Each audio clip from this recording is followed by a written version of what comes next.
Welcome back to the channel. If you're studying for the SHRM-CP exam and want to feel more confident, more prepared, and a lot less overwhelmed, you are in the right place. In this video, I'm walking you through 20 SHRM-CP style practice questions that cover everything from HR competencies to compliance to real-life workplace scenarios.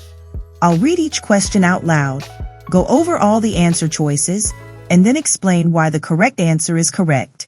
So you're not just memorizing, you're actually learning how to think like HR. Whether you're weeks away from your exam or just getting started, treat this as a study session with your favorite HR friend who gets it, because I've been in your shoes, and I want you to pass with confidence. Before we get started, I know fewer than 20% of my viewers are subscribed to the channel. It would be a great help if you subscribed. It's free, and it helps the channel grow. Subscribing is quicker than leaving a comment, but if you'd like to leave a comment and let me know what types of videos you'd like to see next, I'd love to hear what you think. Now listen, if you filled up your gas tank, grabbed lunch at a restaurant, or done any kind of grocery shopping lately, you already know everything costs more than it used to. That's why I started using Upside, because if I'm going to spend the money anyway, I might as well get a little bit of it back. With Upside, you get real cash back, not points, not coupons, for everyday purchases. I use it when I get gas, and every time I do, I watch a little cash trickle back into my bank account like a reward for being a responsible adult. And honestly, I'll take every win I can get. It's free to use, super easy to set up, and works at places you're already going, like Shell, Exxon, Popeyes, and tons of local spots too. After downloading the app and setting up an account, just open the app, claim your offer pay like normal, and boom, cash back in your account within a couple hours or days. So if you're ready to stop leaving money on the table, download the Upside app and use my code ASGMV for an extra 15 cents cash back per gallon on gas and an extra 10% cash back on restaurants or grocery. Most of my local gas stations are offering up to 20 cents off per gallon when you partner with Upside for gas, so you could be eligible for upwards of 35 cents per gallon back into your pocket when you enter my code when signing up and registering for Upside. Once again, sign up for Upside with my code ASGMV for an extra 15 cents back per gallon and an extra 10% cash back when you eat out at restaurants or shop for groceries. Everyone who signs up using my code will be directly supporting the channel. Okay, if you're already using Upside to save on gas in restaurants, let me show you how to double dip, because I've got 2 referral links that can stack some serious rewards. First, the Discover It card. When you apply through my link, get approved, and make any purchase in the first 3 months, we both get a $100 statement credit. And right now, through September, they're offering 5% cash back on gas. So if you're using Upside at the pump, that's even more money back in your pocket. Now if you're more of a foodie, the American Express Gold Card is one of my favorite picks. You can earn up to 100,000 membership rewards points after spending $6,000 in your first 6 months, and I earn 15,000 points for the referral. Plus, that card gives you great rewards at restaurants and supermarkets, which, again, pairs perfectly with Upside. I'll drop both links in the description. Check them out, and let the credit card companies reward you for once. If you're looking for a great thing to use your new cards on, I highly recommend Exam Edge. Exam Edge specializes in realistic online practice tests with detailed feedback for every question. This means you're not just memorizing answers, you're actually mastering the material, which is key to acing your exam. One of their most popular categories is human resources, offering bundles of 1, 5, 10, or even 15 practice tests for certifications like the SHRM-CP and PHR. Personally, I choose the 10 or 15 test bundle. You get more questions for a better rate and even bonus freebies. What sets them apart for me is the unlimited access to unique questions. With over 1,300 for the SHRM-CP alone, you'll be well prepared and confident for exam day. Ready to take your prep to the next level? Visit the links in the description box below depending on which test you're studying for, and use the code SHIRLEY10 at checkout. That is SHRLEY10 at checkout to save 10% on your order. By using my links, you'll not only save money, but also support this channel. Let me know in the comments if you've tried Exam Edge or have any questions. Happy studying! Now, let's jump into our first practice question. Question 1. A company decides to implement a flexible work policy. Which HR competency is most critical in gaining stakeholder buy-in? Is it A, relationship management, B, consultation, C, business acumen, or D, critical evaluation? The correct answer is B, consultation. When HR is trying to influence or guide decision makers, especially on a strategic initiative like flexible work, that's consultation at its core. It's about advising, not just informing. Question 2. What's the best example of applying the SHRM behavioral competency, global and cultural effectiveness? Is it A, adjusting benefits to comply with federal regulations, B, offering a bilingual onboarding program for a diverse workforce, C, reviewing company financial statements before a merger, or D, writing a job description with input from department managers? The correct answer is B, providing a bilingual onboarding program directly supports inclusion and shows cultural sensitivity, exactly what this competency is all about. Question 3. Which law prohibits employers from discriminating against employees 40 years of age or older?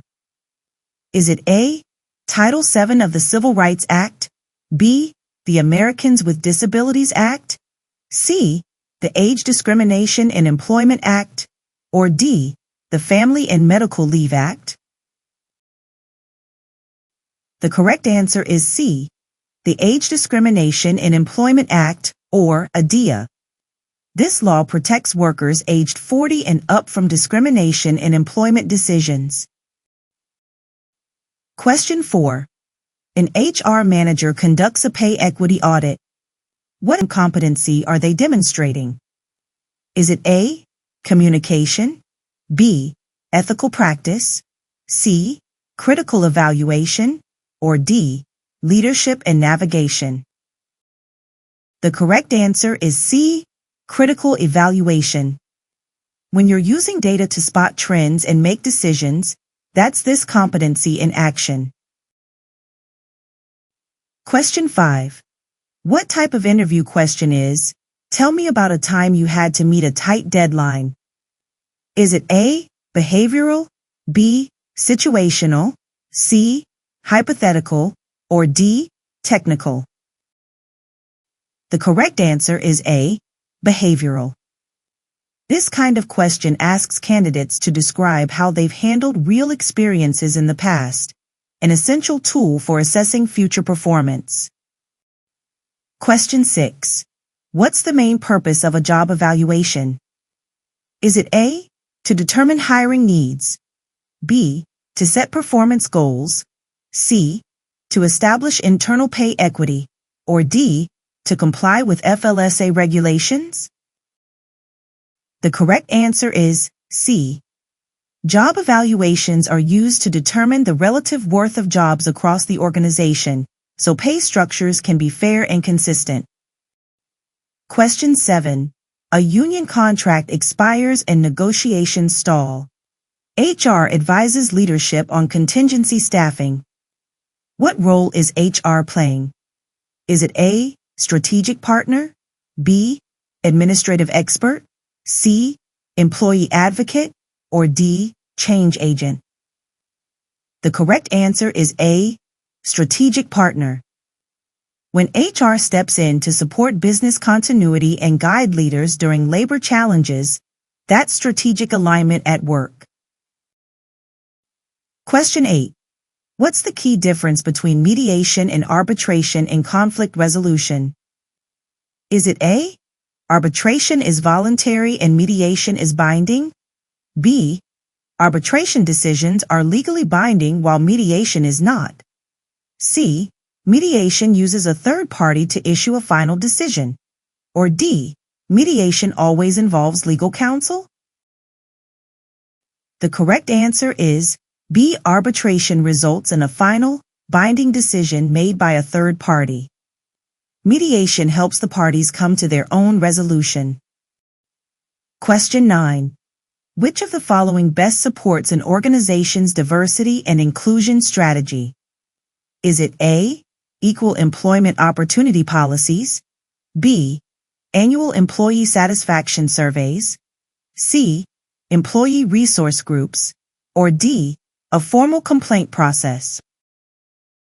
The correct answer is C, ERGs, or employee resource groups, go beyond compliance. They create space for community, advocacy, and belonging. Question 10. What is the primary purpose of HR metrics? Is it A, to ensure compliance? B, to justify HR's role? C, to guide data-driven decisions? Or D, to measure employee satisfaction? The correct answer is C, metrics aren't just for show. They're there to support smarter decisions about people, performance, and the business. Question 11. Which of the following is a lagging indicator in HR analytics? Is it A, cost per hire? B, turnover rate? C, offer acceptance rate? Or D, time to fill? The correct answer is B, turnover rate reflects something that has already happened, which makes it a lagging indicator, unlike leading indicators that predict what's next. Question 12. What is the purpose of a stay interview? Is it A, to identify at-risk employees before they leave? B, to review performance against goals? C, to announce a promotion or raise? Or D, to comply with internal investigations? The correct answer is A, stay interviews are all about retention. They give HR a chance to hear concerns early and take action before someone exits. Question 13. Under the FMLA, how many weeks of unpaid leave are eligible employees entitled to? Is it A, 6 weeks? B, 8 weeks? C, 12 weeks? Or D, 16 weeks? The correct answer is C. The Family and Medical Leave Act provides up to 12 weeks of unpaid job-protected leave per year for eligible employees. Question 14. An employee receives poor feedback and becomes defensive. What's the best HR response? Is it A, refer them to the Employee Assistance Program? B, encourage a written rebuttal? C, coach the manager to deliver feedback more clearly? Or D, facilitate a follow-up conversation for clarity and support? The correct answer is D. When tensions rise, HR's role is to support communication, not shut it down. Creating space for follow-up helps rebuild trust. Question 15. What is the primary goal of succession planning? Is it A, to identify external candidates for key roles? B, to build leadership capacity internally? C, to comply with affirmative action plans? Or D, to avoid performance issues? The correct answer is B. Succession planning is about growing your talent from within. It's proactive, not reactive. Question 16. Which of the following best describes the purpose of onboarding? Is it A, to train new hires on policies and procedures? B, to provide job-specific skills training? C, To integrate new employees into the culture and workflow. Or D. To complete necessary compliance documents. The correct answer is C. Great onboarding goes beyond paperwork. It helps new hires feel welcome, connected, and confident in their new role. Question 17.